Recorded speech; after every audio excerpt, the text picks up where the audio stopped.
আজ ঐতিহাসিক পৌজান মাঠে খুব সুন্দর একটি সেমিফাইনাল খেলা অনুষ্ঠিত হতে যাচ্ছিল। ফুলকি বনাম ইসাপুর।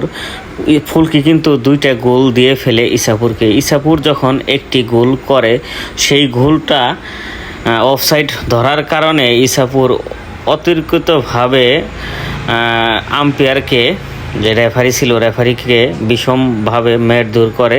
সো এক পর্যায়ে খেলাটা কিন্তু নষ্ট হয়ে যায় ইসাপুরের একক মারামারির কারণে। দেখেন, ইসাপুর কিন্তু প্রচুর পরিমাণে মারামারি লাগিয়ে দেয় এক পর্যায়ে, কিন্তু পৌজানেরা বাধ্য হয়ে দেখা যায় পৌজানেরা তখন পৌজানের যে কমিটির যে খেলার কমিউনিটির যে স্থানীয় যারা ছিল কিংবা কমিউনিটির বর্গবিন্দু যারা ছিল, তারা কিন্তু অনেকটা চেষ্টা করে, অনেকটা করে খেলাটাকে নিয়ন্ত্রণ আনার চেষ্টা করে, এক পর্যায়ে ব্যর্থ হয়। আসলে কি বলবো, ঐতিহাসিক গ্রাম বাংলার ফুটবল খেলা এইরকম গ্যাঞ্জামের কারণে কিন্তু খেলাগুলো আমাদের গ্রাম বাংলা থেকে উঠে গিয়েছে।